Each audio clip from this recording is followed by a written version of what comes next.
Welcome to the Love Lab Podcast, a safe and fun place to get real and learn about sex.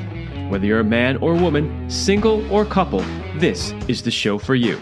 I am your host, Kevin Anthony, and I am here to guide you to go from good to amazing in the bedroom and your relationships.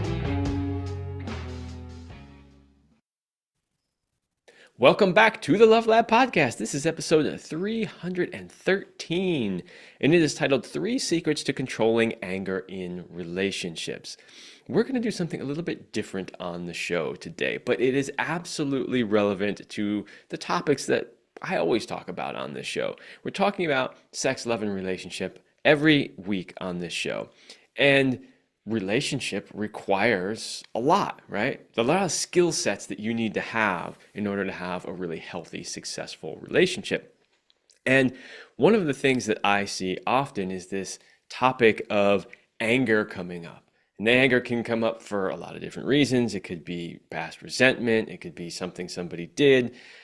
But the question then becomes, how do we manage that? How do we work through that anger without creating more damage in the relationship?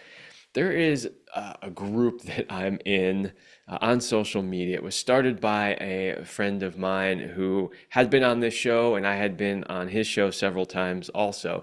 He has since moved on and somebody else is taking it over, but it's a men's group basically. And what I witness in that men's group online every single day is a lot of men who are angry about how their relationship has gone, angry about the fact that their wife wants a divorce, right? So I know that this is a common problem because I see it a lot. And so I think today's conversation could be really valuable for those who are going through things like that and need tools to be able to manage it. So that's what we're going to talk about today on the show. I have a guest with a lot of experience here to help us unpack this and figure out how to deal with it. But before we get there, a short word from my sponsor. Power and Mastery 3.0. Power Mastery 3.0 is the latest version of the popular men's sexual mastery course. If you're struggling with erectile dysfunction, premature ejaculation, or simply want to increase your skills in the bedroom, then Power and Mastery is for you. Join the exclusive club of men who have taken their sexual performance into their own hands and become sexual masters. Mastering your sexuality is a key component to becoming the man she has always dreamt of and craves. Don't leave your sexual performance up to chance or the throw of the dice. Become a sexual master today by going to powerandmastery.com and joining the exclusive club of men who have taken their destiny into their own hands. That is powerandmastery.com. Not only is mastering your sexuality an important piece to becoming the man she craves, but also learning how to control your anger is a very important part as well. So my guest today is Alastair.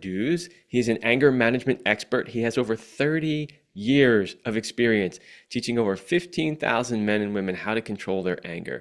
He is the founder of the Complete Anger Management System, a transformative program that helps people gain control over their anger in as little as 30 days, as well as the host of the Anger Secrets podcast, where he shares insights and strategies to help anyone control their anger. Welcome to the show, Alastair. Thank you very much. It's great to be here. All right, 30 years of experience. You've got some stuff to share with us. So let's just get into it. All right. So when we're talking about anger in relationships, because, this is a relationship focused podcast. And so we could talk about anger in the workplace. We could talk about it in, maybe raising a family. There's a lot of different places where anger can show up. But in this specific instance, we want to talk about how it shows up in relationships. Could you maybe give us some examples from your work and how you've seen anger showing up in people's relationships? Absolutely. So, as you've mentioned, I've worked with people around anger for about 30 years. Also work with a lot of couples. So mostly in relationship, anger just shows up in terms of arguments, right? So there'll be a range of issues couples may be talking about. Often these discussions turn into arguments. Often these arguments end up in anger, and once people become angry, who knows what happens. So learning to control anger in those situations is very important. Yeah, we're definitely going to get into that as we go through this interview. It's like, how do you actually control that? whenever I ask questions and I listen to the answers, inevitably more questions come up. So rather than going to my second question, I wanted to ask a follow-up question on what you just said, which is, it starts with arguments and turns into anger. Um, do you have any advice for people? Like, how do you navigate that kind of a conversation or an argument without it getting to the anger phase? Absolutely. Some of this I'm pretty sure we'll cover soon, but for me, it always starts with awareness. So if you're discussing something with your partner, things are starting to escalate. There's simply nothing you can do to change what's going on unless you're aware of how you're feeling. So for me, the first step with people, and especially couples, is to teach them to become more aware when they're getting tense, frustrated, annoyed, or angry. And once you have that awareness, you have a number of options to change how you're acting. But basically you can't do anything unless you're aware of how you're feeling. Yeah, that is absolutely true. This is a huge sort of key component to almost anything in life, right? You can't make effective change anywhere in your life unless you are aware of the fact that there's actually a problem that needs to be changed. So, yeah, that's a great place to start. Um, in the pre-interview, we talked a little bit about the difference between anger, abuse, and violence, because it seems that sometimes those things sort of get conflated when talking about how anger shows up in a relationship. I'm wondering if you could just take a moment to define some terms for us and explain the difference between those three. Yeah, 100%. And often people get confused between those three. So it's a great question. So how I explain it to people is that firstly, anger is a feeling or an emotion. So a really common feeling people have, and people are allowed to feel angry. Basically, people are allowed to have any feelings they want to, especially in relationships. Where it becomes problematic is how people express anger. So when people get angry, it's kind of common for people to express it in aggressive, abusive, or violent ways. And that's when it becomes problematic for people. And I also talk about, with clients I work with, five types of abuse. So the difference between anger and abuse is that anger is a feeling, whereas abuse or violence are actions. And there's a range of types of abuse, such as psychological abuse, such as verbal abuse, such as emotional abuse, such as sexual abuse. So anger is fine, at least in theory. Like excessive anger is not great, but people are allowed to feel angry. It's how you express the anger that makes a big difference. Yeah, another very important point to make. And this is something that's very interesting because for some reason, there's this misconception that it's wrong to have the feeling or to have the emotion, right? Like you see this guys say this all the time. Like guys want to argue logic to women and women are more, operating from the emotional place, right? And so the men will often invalidate the feelings by saying that's just not right. Like factually, here's, so therefore you shouldn't be feeling this, right? So it's just Yeah, another example of the fact that it's okay to have the feeling. It's what you do with it, right? It's how you handle it. It's how you react and what actions you take as a result. 100%. I completely agree with that. Yeah. Yeah. So I think hopefully that did a good job of explaining to people the difference between the anger, the abuse, and the violence. I'm wondering, so my next question is this. Are people always aware that their behavior is abusive? And if not, why not? Like it seems like it would be pretty obvious that their behavior is abusive. And yet at the same time, you would also think that if it were obvious, they wouldn't be doing it. 100% as well. Yeah. No, in my opinion, it's extremely not obvious. So many people haven't been even taught what abuse is and how it differs, say, from violence. So a lot of people I work, and especially men, they just think of abuse as violence. So they think if I'm not being physically violent to my partner, what's the issue? So they're usually not aware of the more subtle types of abuse, such as the emotional abuse, the putting people down, the criticizing your partner, occasionally intimidating her if it's a man. And it's quite a shock to a lot of men, especially I work with, when they realize that they're acting in abusive ways. And in my experience, usually they have no intent to act in that way. Like what's going on in an argument is they're getting angry, they're trying to get the point of view across, but they don't realize they're acting in these abusive ways. And it can be a real surprise to them, like I said. So that realization is huge for a lot of men I work with. Yeah, I completely agree. You know, my wife and I did a whole episode on this show a while back about what it means to create safety in a relationship. And what was really interesting about that in prepping it, researching it, writing it, and actually doing it was that a lot of men, when you say she doesn't feel safe in the relationship, their immediate response is, well, of course she's safe. She knows I would never hit her. And the whole point of that episode was to explain that there are so many other levels of safety that are required in a relationship other than just the fact that you're not going to get physically hurt. 100%. And safety is an emotional feeling, right? So if you're worried that your partner's going to lose his temper, if it's a guy we're talking about, you're not going to feel safe. That's going to have a huge effect on your relationship. And to be honest, like physical violence in relationships is reasonably rare. The emotional abuse, the psychological abuse, the mental abuse, much more common. And so understanding, particularly if you're a man, so understanding if you're acting in that way is a massive step forward. But yeah, super important in relationships. Yeah. So now that we kind of understand the difference between the anger, the abuse, and the violence, we understand that it's not always obvious, right? So if you're listening to this and you're a man, maybe pause for a moment and realize that there may be abusive behaviors that you're doing that you're not even aware of. Kind of leads me to the next question, which is what is the impact that this behavior has on relationships? So when you see the anger showing up or you see the abusive behaviors showing up, how does that manifest in the relationship? What are some of the problems that it causes? Yeah, sure.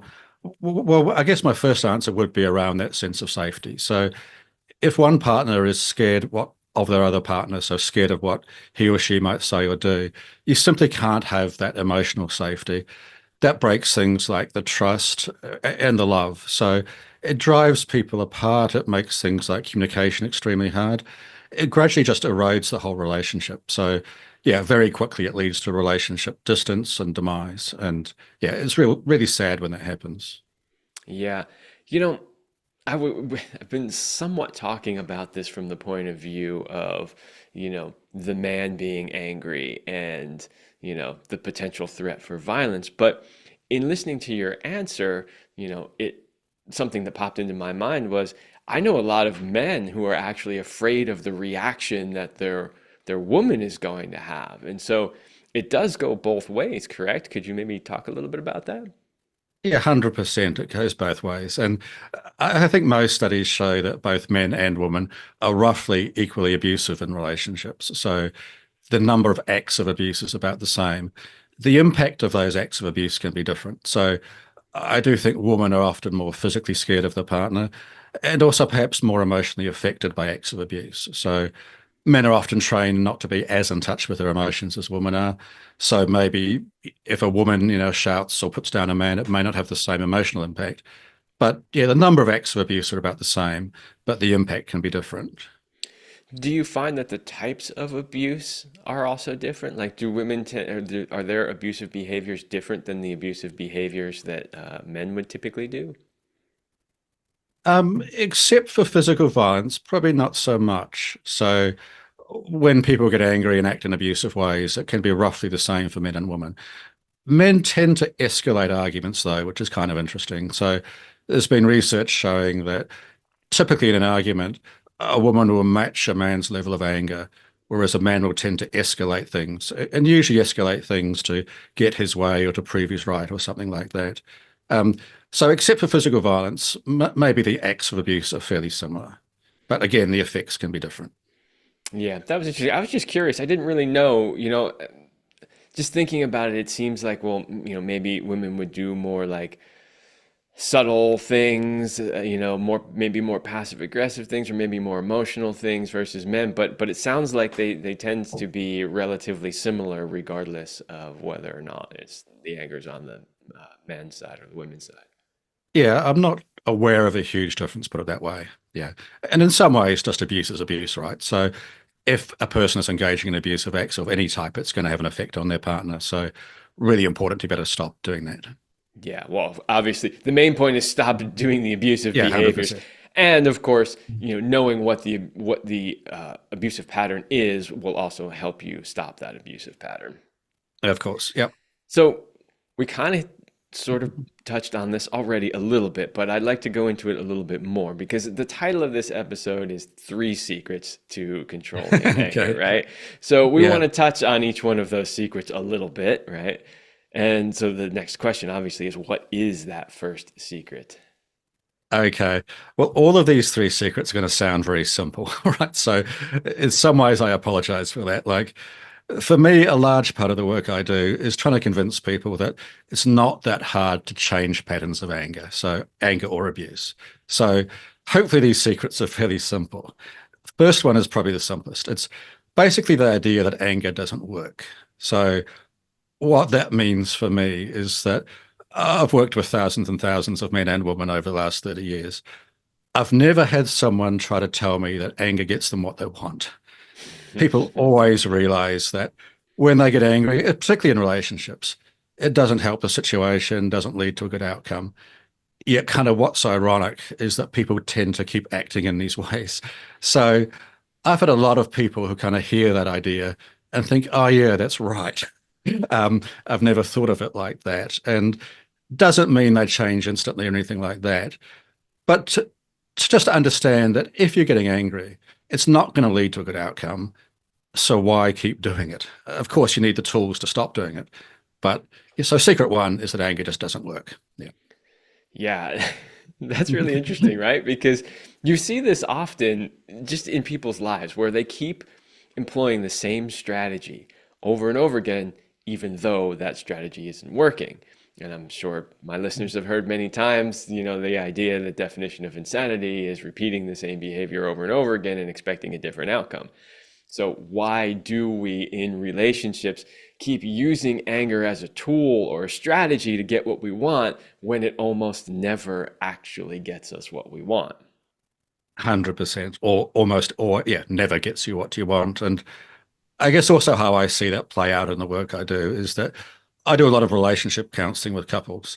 So they come into my office, they talk to me about their relationship issues. They will often end up arguing. And when they argue, often they get angry. And when you see this from the outside, like for me, it's really easy to think, what's the point of this argument? Like, no one's going to win. Both people are getting escalated. So just, yeah, understanding that, if you're getting angry, the outcome's not going to be good. It's not a good strategy for basically enhancing your relationship. Yeah, definitely not a good strategy. Nothing good really ever comes of that for sure. You were talking about when people come into your office and, inevitably they start disagreeing, which can turn into an argument, which can turn into anger. I'm curious if you could talk a little bit about some of the warning signs, because if people could sort of spot that pattern happening before it spirals out of control, maybe they'll be able to actually rein it back in again. So, what are some of the warning signs that this might start going in that direction?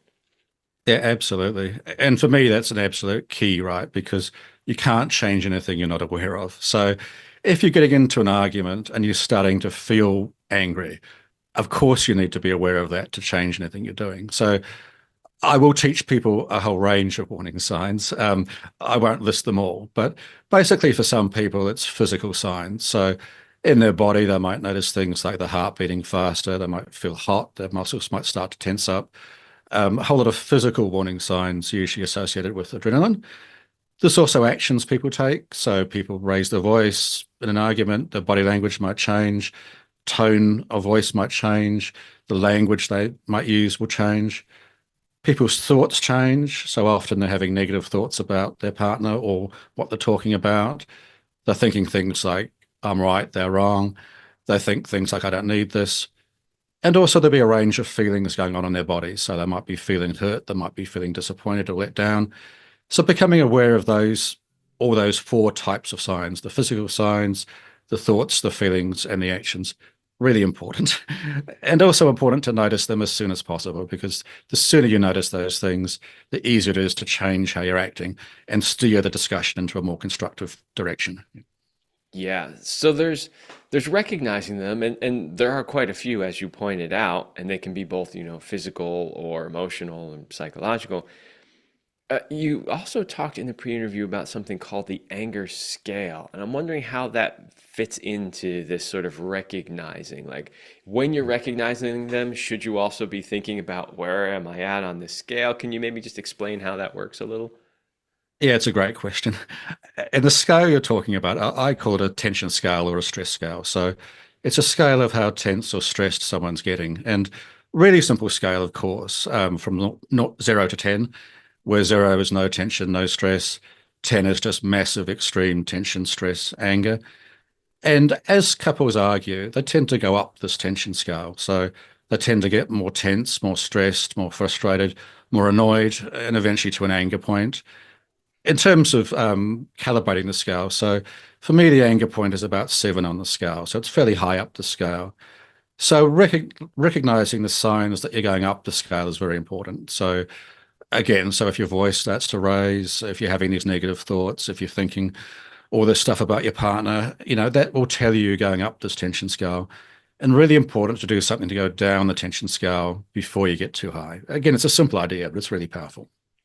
Yeah, I love the idea of scales, when it comes to, all sorts of things. Like, when it comes to trying to teach men how to control their ejaculation, we have something called the arousal scale, which is it's a tool just like this. And the whole point of it is to bring awareness to where you're at. Because a lot of times by the time men realize where they're at, oh, it's too late, right? And it's the same thing with anger. By the time they realize where they are on that anger scale, it's like, boom, they're at a 10 already, right? And it's a whole lot more difficult to de-escalate from a 10 than it would be, say, from a 7, right? 100%. Yeah, absolutely the same. Yep, 100%. So that, of course, leads to the next question, which is, okay, you find yourself in an elevated state on this anger scale. How do you de-escalate that? Yeah, absolutely. And again, this answer may sound simple, but everything I'm saying does take practice. So learning to control your anger is a skill which takes practice to perfect. But there's two approaches I teach. So if someone's getting very high on the scale, and for me that's sort of 6 or 7, that's getting to the point where they are getting angry, important to take some sort of time out before they end up saying or doing something which will really damage their relationship. So that's one tool. It's also a tool which is commonly misused. So there's good and bad ways to take a time out. And Oh, please explain, because I agree. Timeouts are a great tool, and they're one that I recommend too. But yeah, definitely tell us a little bit more about like what's the appropriate way to use it versus the inappropriate way. yeah, well, there's a couple of key things. So firstly, important to take a time out before you act in an abusive way. So before you put your partner down, call him or her names, do something abusive. So some people leave it too late to take a time out. So they've already acted in an abusive or potentially violent way. Then they take a time out kind of a bit late at that point. But more importantly, it can be really frustrating for your partner if you're taking a time out too frequently, especially. So really important for couples to talk about the process of taking time out when they're both calm and relaxed in a quiet space, I guess, with each other. So ideally, couples will talk about time out when they're good with each other. They'll work out some basic parameters, such as how long a timeout will be for, where that person's going to go, and also what happens when you get back, and there are some good and bad things to do when you get back. So they basically agree to this timeout plan when things are calm and relaxed. Then, if an argument is happening and someone's getting quite far up this tension scale, they take a time out, and at least their partner knows roughly or knows when they're going to come back, and they know where they're going. So it's much easier for the partner who's not taking time out to calm themselves down too. And then when couples come back, it's important to do what's called repair the relationship. So get back on good terms with each other. So make up, have a hug, apologize, that kind of stuff, and then decide whether to talk about the issue again or not. So some people use timeout just to avoid talking about difficult issues. Really important it's not used in that way. So I guess that's an overview of timeout. It's a good strategy. It's not a perfect strategy, but it's kind of a good strategy in some situations. Yeah, I like that idea of sort of setting the parameters around the timeout because you're right. What tends to happen is people don't call a timeout until they're way up on the scale, right? And then it's just like, all right, that's it. And then they walk away and it leaves the other person in this state of limbo, like, I don't know where we stand. I don't know when he or she's coming back. I don't know what's going to happen when they do, right? So setting some parameters around what that timeout looks like, and of course, obviously calling it before it gets too high on the scale is fantastic advice. Absolutely. Yep. So that was one way, of course, to de-escalate. Are there other ways? Yeah, there's much better ways. So, Oh, good. like, I mean, I guess I've been doing this work a long time, but I personally think people should never get to the point where they take a timeout. So, I think people should be aware of the warning signs before that stage, before they get that elevated. One other much more effective way, and again, this is going to sound simple, but I call it self-talk. It's a really common idea, right? So, it's based on the idea that in an argument, if you're starting to get escalated, if you're starting to get tense, stressed, frustrated, or angry, you're probably having negative thoughts about your partner, or at least what he or she's saying. So, really easy to get angry at someone if you're having negative thoughts about them. So, if I'm thinking, my partner's being unfair, if I'm thinking she's, being unreasonable, that she's wrong about stuff, and if I think it's important for me to be right, I'm going to be going up the tension scale. So, the simple way to change that is simply to change your thoughts. So, and what I recommend to people is get your thoughts off your partner. So stop thinking about your partner, stop thinking about what he or she's doing, start thinking about yourself. Again, sounds easy, right? But so if I'm going up the tension scale, I should be thinking things like, I'm getting to 4 or 5. I need to be careful what I say. I need to start listening to my partner. I need to take a few deep breaths. I need to just, think about the consequences. So my thoughts should be about myself and what I should do in that situation. So that's what positive self-talk is. It's just thinking about yourself, thinking about how you should handle the situation, not letting the situation get on top of you. So that's Yeah, self-talk. you, you downplay it a little bit and say, oh, it's just this simple little thing, but that is a hugely powerful tool because you're right. What most people do is they focus all their energy and all their anger on the other person, what they're saying, what they did wrong, and how they're wrong, and how I'm going to respond to that in order to win, right? Which is the whole idea of listening, really just to wait your turn so you can jump in versus listening to actually understand what the person is saying. So that is huge. And you know, another thing is you keep saying, well, it's just so simple. I know it's just so simple. And well, two things about that. One, as you accurately said, yes, it is simple, but it also does require a lot of practice. But two, I personally think, and you can tell me what you think about this, but I personally think that most of the great truths in this world really actually are simple. We just as humans love to overcomplicate them because we don't want to believe it's that simple. Yeah, I completely agree. Yeah, yeah. And all the tools I teach are not new tools. Like they've been around for actually centuries, to be honest. But putting them into practice is what's important. So, yeah, just changing your thoughts from the other person to yourself, like, does take time and practice.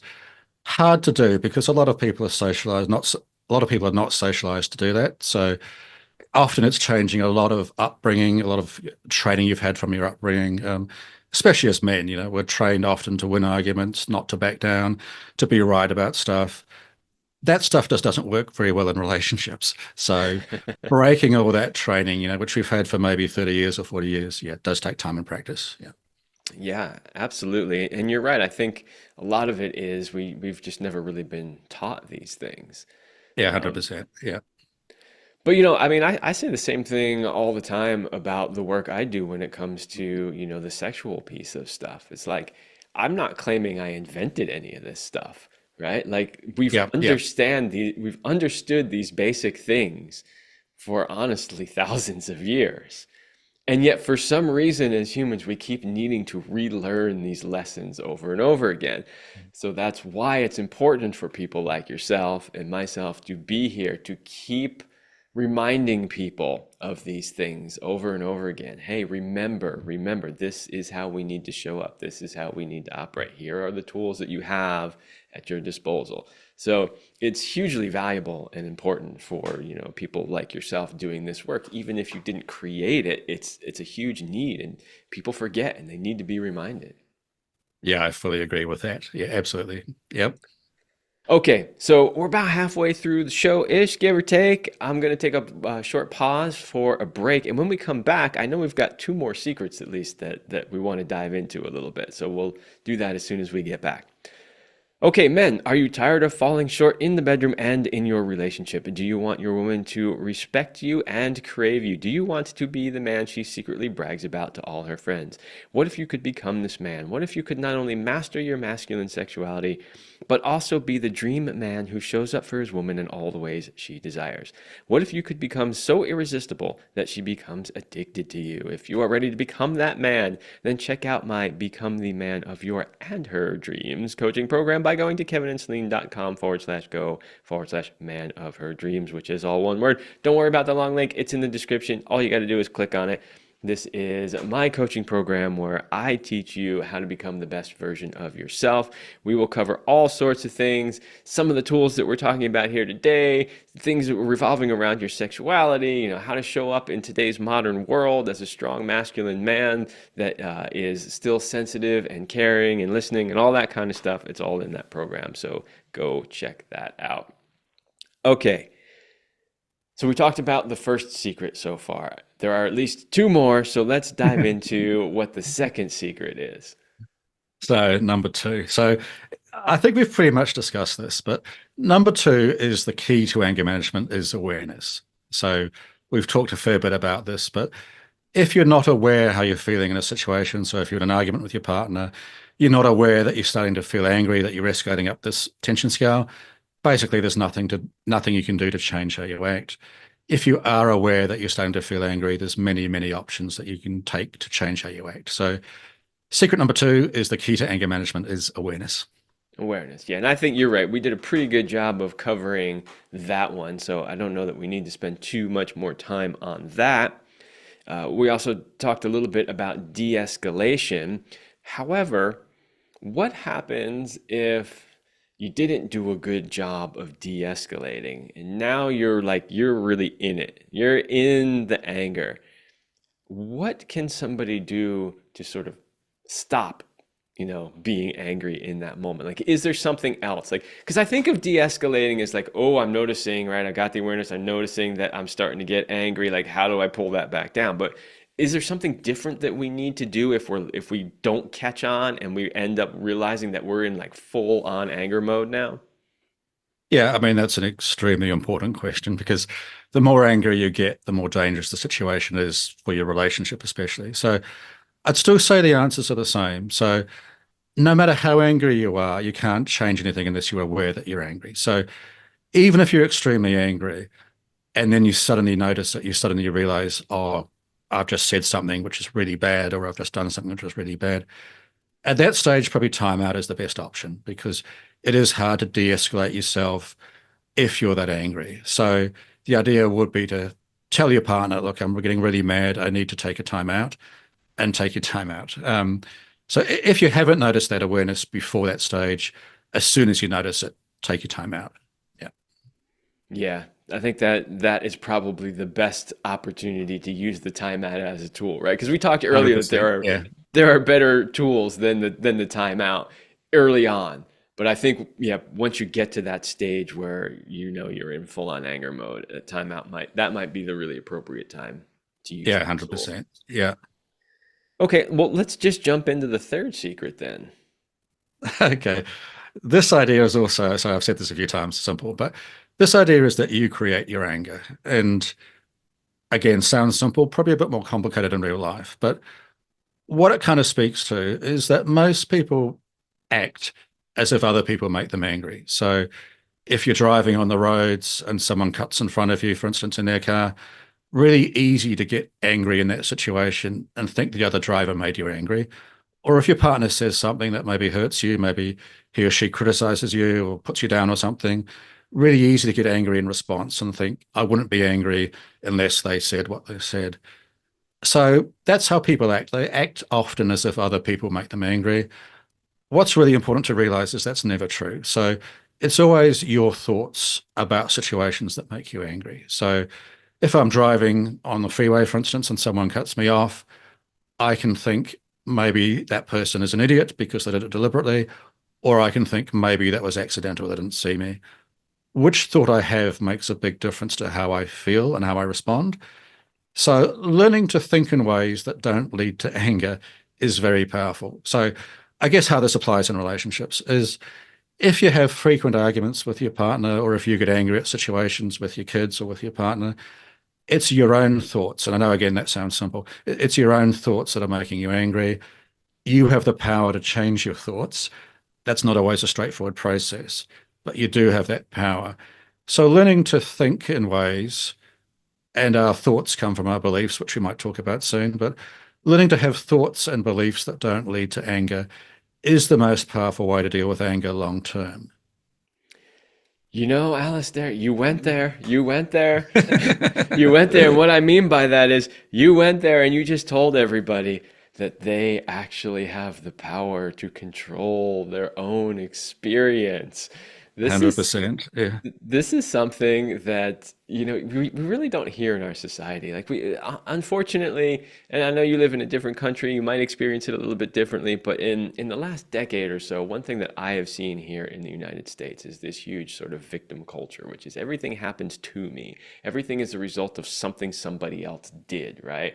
And what you're saying is, no, you need to take personal responsibility for how you are reacting. It's not what happens to you, it's how you react to it. 100%. And just by the by, so being in a victim position is quite a powerless position to have, because if you're acting in ways that suggest that other people make you feel a certain way, you can't really change that, right? But if you understand that it's your thoughts and your beliefs and the mental processes that are going on in your brain, you can basically choose to respond to situations in any way you want to. So it's a much more powerful way. It also implies taking responsibility for how you act, which is important too. Yeah, and but that's kind of the whole point is it's empowering, right? Once you realize that you have the power to change that, it's extremely empowering. I think that's why there's so much pressure from society to be in victimhood because it disempowers you. And but that's a whole other Yeah, conversation and topic. But I just want yeah, people to understand that the power of what you're saying and what you're suggesting here is that you actually have the power to control how you react.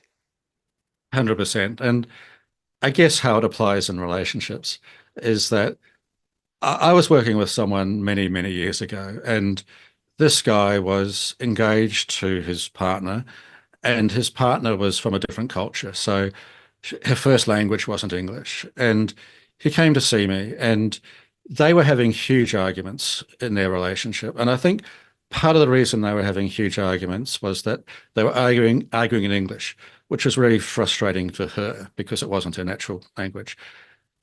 And often what would happen is that he might come home from a long day at work, for instance, and she may say something critical to him about, maybe the time he came home, or maybe he forgot to do something on the way home. And they get into this big argument, and it was just really destructive for their relationship. So I suggested to him that instead of thinking these negative thoughts about her when she made these comments when he came back home, he should try to think about what's underneath the surface for her. So maybe underneath the surface of her anger, there are other feelings such as hurt or being upset about something or being frustrated. So he tried to change how he responded. Like instead of thinking that she was a bad person for making these comments, he started to think that maybe she was upset, maybe she was hurt about something. So he started to, instead of responding to her anger with his anger, he started to ask her, what's going on? Are you upset about something? Has something happened in the day which, has made you angry? Have I done something? And simply by asking these questions, he got a much different outcome. So they wouldn't argue about the stuff anymore, but she'd explain to him, what was really going on for her. And obviously it helped their relationship. But the fundamental change in that was that instead of thinking these negative thoughts about the way she was acting, he was just thinking underneath the surface, there must be something going on for her. So for me, that's an example of if you change your thoughts, you will often change how you act, which will give you a different outcome. Yeah, that's a massive reframe. And this is, probably seen the memes that fly around social media about, instead of judging someone, realize that, maybe they just had a really bad day or maybe something happened. It's kind of along the same lines. Like when you're having these arguments, or actually before you get to the argument, you're having these discussions to think about the fact that, you know, maybe there's something else going on there that is causing this. Another point that you brought up actually that is really important too, you're talking about the cultural differences and the language differences. My wife also was English as a second language. She was from Europe. She was an excellent English speaker. However, I did notice early on when we were dating that we would often have a different meaning for the same word. In other words, she learned very formal English because she studied it, in school in order to be able to live in this country and speak it. However, there are local, like, there's just, when you grow up, speaking a language, there's sort of common ways that we use things that aren't quite the same as the dictionary definition, right? And so I learned early on that I needed to be really careful how I selected my words. And sometimes we would have to stop, like, if her response to something I said didn't seem appropriate, I would have to then ask, well, wait a minute, what do you think that actually means? Right? Then I could give Yeah, lots of little examples of that, but yeah. No, that's a great question. And I think it also applies to people maybe whose first language is English anyway, right? Like what you might mean by a word might not be what I understand that word means. So what that word means. So it's not really just a language issue, it's a person issue that we all have different experiences. So what we mean by things can differ, and particularly between genders, like men and women can interpret words in different ways. And what I do with couples all the time, especially when they're arguing, is just encourage them to try to understand each other instead of the argument. Like instead of trying to prove your point, it's much more effective to try to understand what your partner means by what he or she's saying. Leads to a much different conversation, gives a much different outcome, leads to a better relationship. yeah, absolutely. And you're right. I mean, just even if you're born in the same country, speaking the same language, if you just grew up in different places, you might have different ideas of what certain things mean.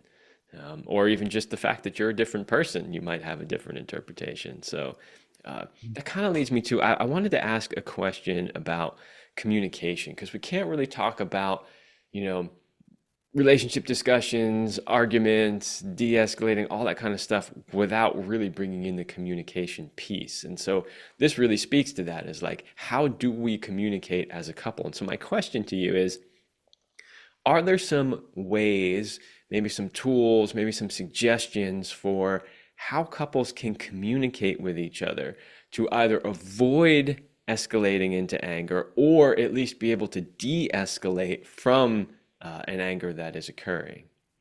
Yeah, again, a great question. So when I work with couples, most of the couples I see have frequent arguments, and that's why they're coming to see me. One of the first questions I'll ask is, do they still want to continue having these arguments or not? Most of them say no to that question. If they said yes, how do you handle that? Do you say, well, all right, goodbye? Yeah, 100%. I'll give them tips on how to argue, like even more if they want to, how to do really bad stuff. But what's a little bit ironic is that often, like especially in the first session of counseling, couples will come to someone like myself, say they want to stop these arguments. If I let them go for about 10 or 15 minutes, they'll end up in an argument. So these arguments are very tempting to have, at least in my experience. So yeah, it can be really tempting to try to prove you're right, to try to argue your point of view. But that's not effective communication. So I guess you're asking about how to communicate effectively. If you want to reduce these arguments, and that's a key first step, you have to want to reduce these arguments. There are much more effective ways to communicate. They mostly evolve, at least in my experience, around learning to listen and try to understand your partner. Again, sounds simple, takes practice. So if I'm talking to, I maybe just give you another example. So I was seeing a couple a few years ago who'd been married about a year, and something happened on the day after their wedding that really upset the bride. And Basically, the groom said something to the bride's family, really upset the bride. It caused a lot of conflict in their relationship. And in that first year of marriage, they'd basically been occasionally arguing about this topic. They'd been getting nowhere because they both had their perspective on what happened. They both thought they were right about their perspective. They were both trying to prove to the other person they were right. So they came to see me. And what I suggested the guy do was that instead of argue for his perspective, just start to understand his bride's perspective more by asking questions. And again, sounds simple, but so he did that. And he simply asked three questions. And his bride said something about that situation that he'd never heard before, gave an entirely different perspective on the whole situation. And they were able to resolve that issue much more easily simply because of that new understanding. So for me, the most powerful way to communicate is to ask questions, is to try to understand your partner, which takes practice because for many people, it's not a natural skill. Like most of us aren't trained. We're trained to talk. We're trained to kind of get our point of view across. We're not trained to listen, to understand, to ask questions. And there's a range of exercises. Well, there's a few exercises that couples can do to get better at that. But yeah, the fundamental skill for me is that active listening, asking questions, trying to understand. Yeah, I love that idea of asking questions. And there is a real skill to asking effective questions in a way that will actually help the relationship rather than hurt it. I actually did an entire episode on this show. It was like 12 questions for something. I can't remember the exact. I had a guest on who wrote a book Yeah, about yeah. it, and his entire premise was how to ask better questions that can actually get to the root of what you're trying to get to, rather than doing, what a lot of people do. Their question is, well, why are you upset? Why are you wrong? Why do you think that? Like those are not constructive questions, right? Yeah, 100%. Yeah. And I'll teach people like, I mean, this is open questions, right? Are really a good start. So questions that require a long answer are much more effective than questions that require a short answer. Also, what I encourage men to do a lot, like when men are asking questions, they tend to ask questions about the details of events and what happened. So if I, as a man, am asking my partner questions about her day, I'm probably more likely to ask questions about what happened. And then if she had a meeting, I'll ask her who said what in that meeting. I'll ask her what happened after the meeting, that kind of stuff, which keeps the conversation at a reasonably surface level. Really important, especially for men, also to ask questions about feelings. So if I want to deepen that conversation, I should ask my partner questions about how she felt, say after that meeting, or how she felt after what happened, or did it make her upset, or so to vary the questions between what happened and how people felt about what happened is very important. Yeah.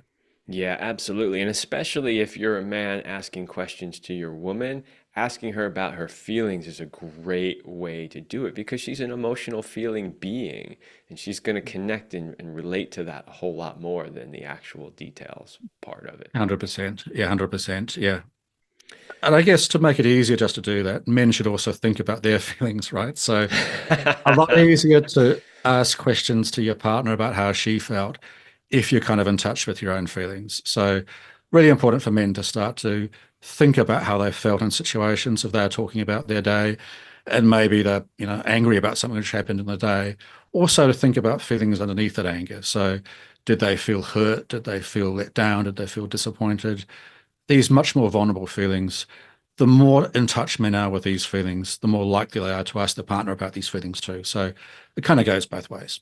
Yeah, that is absolutely true. Unfortunately, too many men tend to relate to their women as if they're talking to another man, right? And people, Yes. but people do this in general, Yes. right? Whether it's man to Yeah. woman, woman to man, or just, somebody from one culture to another. We talk to people, as if they're exactly the same as us and they function the same way as we do, right? Which is Yeah. absolutely not true, right? We all function differently. We've all got different experiences, and especially when you're talking about men and women.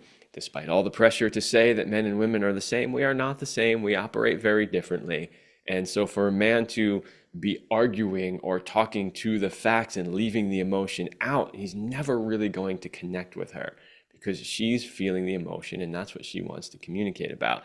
And so, as you rightly pointed out, a fantastic way as a man, to be able to go, oh yeah, I should be asking her how she's feeling, is to actually connect with your own feelings. And of Yeah. course, there's often this sort of dumb idea, there's no other way to put it, but dumb idea that for men it's somehow not masculine to have emotions or to feel them. That's just complete BS. We have emotions just like anybody else does. We should be aware of them, we should feel them, we should process them and allow them to move through. We might just do it in a way that's different from the way that a woman might process them and move through them.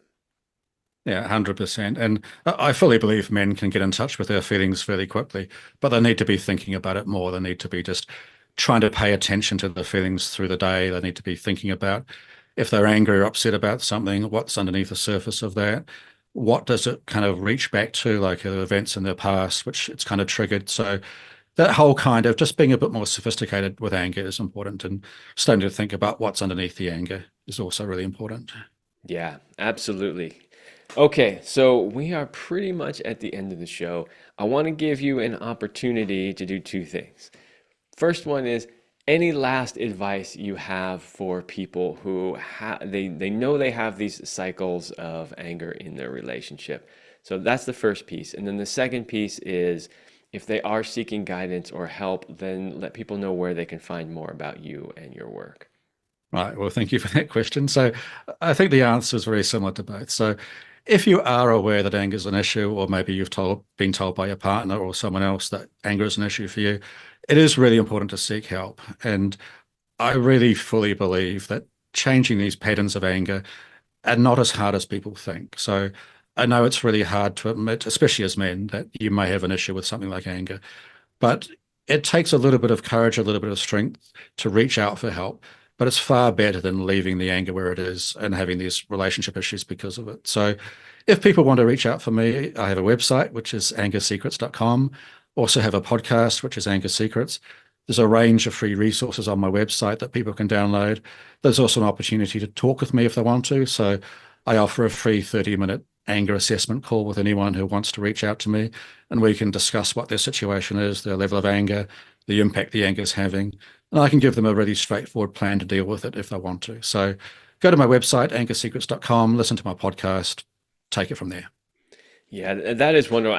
I would absolutely recommend to anybody who's listening to this, if you know you're having challenges with anger in your relationship, doesn't matter man, woman, whatever, couples, get the help that you need. I have seen people struggle with this, and it is one of those things that is really difficult for couples to move through on their own because they have so much difficulty, de-escalating, and without that third party in there to help, it can be really challenging. So I highly recommend, it's one of the reasons I really wanted to have you on the show, because I know, as I said in the beginning, it is a problem that is very prevalent, and I know that it is a problem that a lot of people actually need third party help from.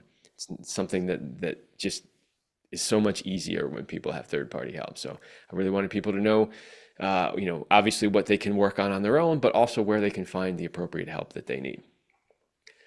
Okay, I got one last question for you. It's one that I ask everybody that comes on the show. I know we're not talking about anything of a sexual nature on this show today, but I forgot to ask this question to one of my guests a while back, and one of my listeners on social media was like, "You forgot to ask the question." So I'm going to ask you, and any answer is appropriate and acceptable.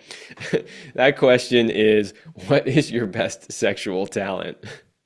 Well, great question. And I was kind of expecting it. So um, I guess what I want to say, and this is based a little bit on feedback from past partners, but I would have to go for creating a sense of emotional safety. And I know most people think of sex as a physical act, and I know you probably don't, but sex is a physical and emotional act, right? So creating a sense of safety and security and trust around sex is really important. And in my opinion, happens all the way through relationships, not just when you're having sex. So for me, creating this sense of emotional safety where my partner and I can talk about issues around sex, preferences around sex, I think that's what I do well. So that's my answer. Yeah. Well, that is a fantastic answer, and you're absolutely right. I'm sure you've probably heard before, lots of sex professionals will say it, but our brain is our largest sex organ, right?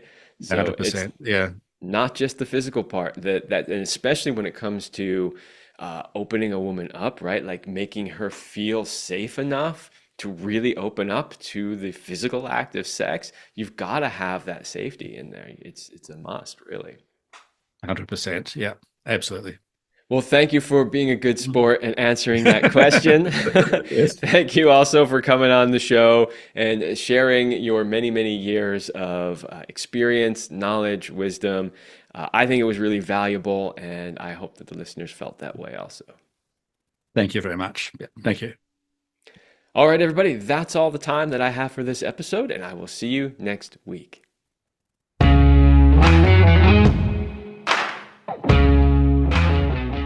I hope you liked this episode of the Love Lab podcast. If you enjoyed this show, subscribe, leave us a review, and share it with your friends.